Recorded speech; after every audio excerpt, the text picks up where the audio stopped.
much more energy than I was. And very quickly, I could take him wherever I wanted to go. So the combination of pacing leading to bringing you to leading gets you to move the reader from where they are to where you want them to be. And we're starting with an absolutely critical concept. The more you pace the person's experience, what's their feeling as they read, as you talk to them? If you're talking to someone and you're pacing their experience, what's their feeling? Trust, or say that again? I'm with them. Or this person believes me because they understand me. So more you pace their experience, the more they buy into who you are. Pacing is critical. Now, once you have paced someone's experience, you can lead them anywhere you want them to go. Anywhere. As long as it's ethical for them. It's not likely that you're going to, with simple pacing and leading, get someone to violate their moral and ethical norms, nor would I advise you to. But for purpose that we're using in sales, you can start moving people along the process step by step. And the funny thing is, as you go through the process of pacing and leading, they think the leads are paces as well, if you do it artfully. So you can feel your backs against the chairs, and you can hear the sound of my voice. You can possibly be aware of the sound of the air conditioner in the room. And you can become really interested in the material that I'm presenting. Pace, pace, pace, lead.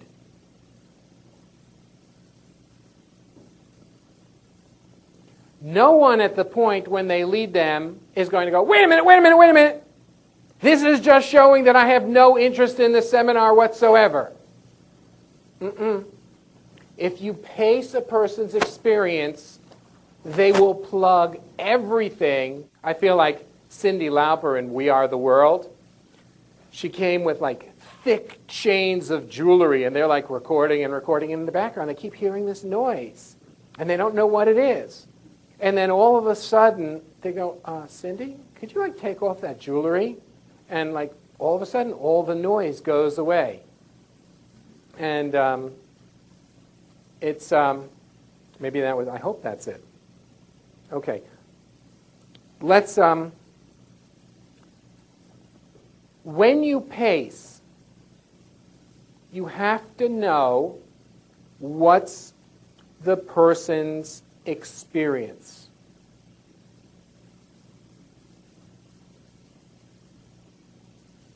Pacing means something that has to be in that experience.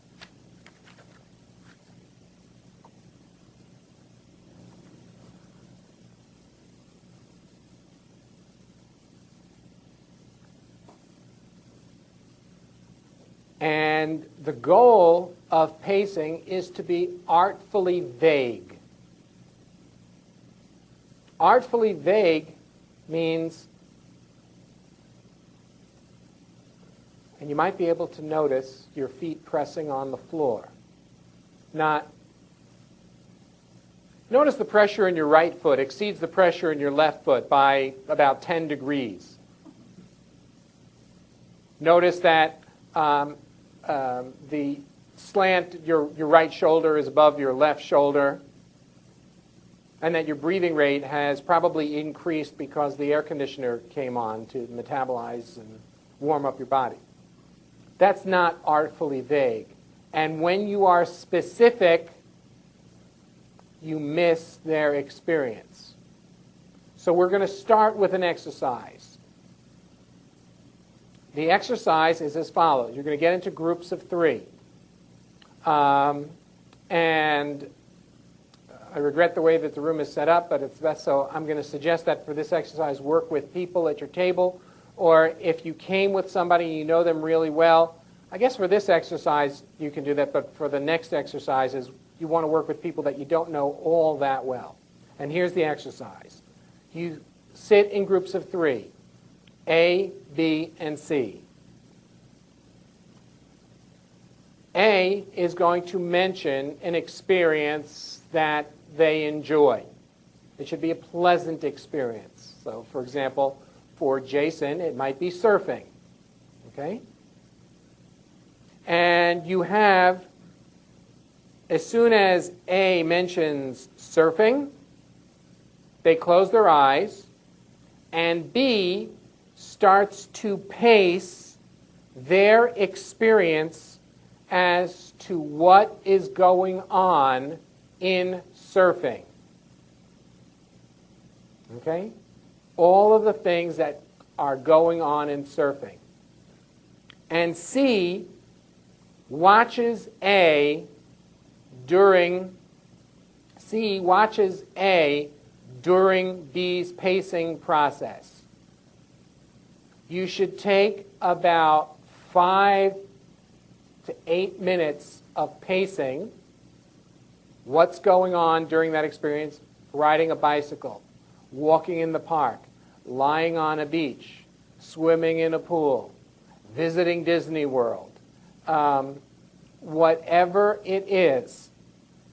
And, okay, 5 to 8 minutes, and then switch. A becomes B, B becomes C, C becomes A, so that everybody gets a turn. This should take about a half an hour. Okay? When you have concluded this exercise, we'll take our morning break, and then when you hear meatloaf, it's time to come back. Any questions about this exercise?